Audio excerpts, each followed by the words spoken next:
कडे पुन्हा एकदा येतो। मनसे महाविकास आघाडीच्या मोर्चाला भाजपचं मूक आंदोलनानं उत्तर असणार आहे।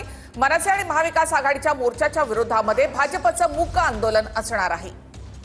मोर्चा सुरू असणार आहे तर दुसरीकडे भाजपच्या वतीनं मूक आंदोलन जे आहे ते गिरगाव चौपाटी परिसरामध्ये केलं जाणार आहे। टिळक उद्यान जे आहे, लोकमान्य टिळक उद्यान, त्या उद्यानाच्या ठिकाणी भाजपच्या वतीनं अशा पद्धतीने स्टेज जो आहे तो टाकण्यात आलेला आपल्याला पाहायला मिळतो आणि या ठिकाणी भाजपचे प्रमुख पदाधिकारी जे आहे ते थोड्याच वेळात या ठिकाणी दाखल होतील आणि मूक आंदोलन जे आहे ते केलं जाणार आहे। एक प्रकारे महाविकास आघाडीच्या जे आंदोलन सुरू आहे, मनसेचं जे आंदोलन सुरू आहे त्याला उत्तर जे आहे ते भाजपच्या वतीनं देण्यात येणार आहे। स्वतः प्रदेश अध्यक्ष रवींद्र चव्हाण जे आहे ते या ठिकाणी उपस्थित असतील आणि त्याचप्रमाणे इतर मंत्री किंवा नेते जे आहेत ते भाजपचे या ठिकाणी उपस्थित राहणार आहेत। भाजपकडून सुद्धा महाविकास आघाडी आणि मनसेच्या मोर्चाला उत्तर जे आहे देण्याचा प्रयत्न जो आहे तो या आंदोलनाच्या माध्यमातून केला जाणार आहे। ज्या पद्धतीनं महाविकास आघाडीकडून जे प्रश्न उपस्थित केले जात आहेत त्या प्रश्नांचं उत्तर जे आहे ते या मोर्चाच्या माध्यमातून या ठिकाणी दिलं जाणार आहे आणि साहजिकच आपण जर पाहिलं तर या ठिकाणी सगळे नेते मंडळी जे आहे ते जमा झालेला सुरुवात झाली आपल्याला पाहायला मिळते। नवनाथ बन या ठिकाणी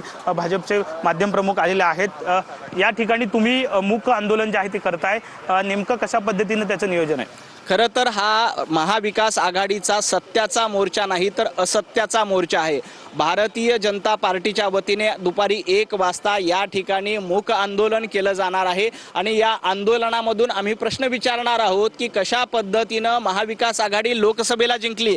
लोकसभेला 48 पैकी 30 जागा तुम्ही जिंकल्या, त्याबद्दल तुम्हाला EVM वर काही प्रश्नचिन्ह नव्हते, मतदार यादीमध्ये काही घोळ नव्हते। काल राज ठाकरे म्हणाले की आयुक्ताच्या बंगल्यावर 300 मतदान नोंद आहे। आज निवडणूक आयोगाने खुलासा केला की आयुक्ताच्या बंगल्यावर एकाही मतदाराची नोंद नाहीये। हे खोटं नरेटिव्ह पसरवण्याचं काम होतंय। 6 महिने झाले विधानसभेच्या निवडणुका झाल्या, तुमचे बूथ एजंट, पोलिंग एजंट त्या बूथवर होते का नाही?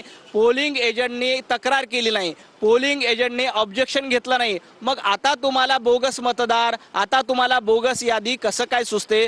खरं तर जनतेनं या महाविकास आघाडीला फ्लॉप करण्याचं काम केलंय।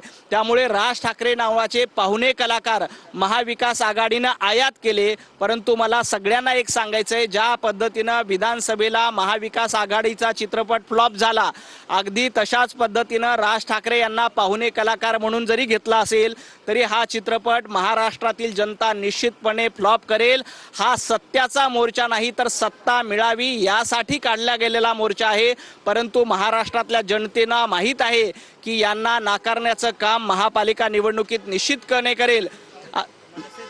नेते नवी मुंबईचे आहेत, त्यांनी असं म्हटलेलं आहे की कुठेतरी भाजपने थोबाडात मारो आंदोलन केलं पाहिजे। थोबाडात तर तुम्ही वारून घेतली पाहिजे। लोकसभेला ज्या पद्धतीनं 48 पैकी 30 जागा जिंकल्या, कर्नाटकमध्ये तुम्ही जिंकलात, तेलंगणामध्ये तुम्ही जिंकलात, झारखंडमध्ये तुम्ही जिंकलात, त्यावेळेला तुम्हाला कुठेही शंका उपस्थित केली नाही। त्यामुळे थोबाडात मारून घ्यायचं असेल तर मनसेसह महाविकास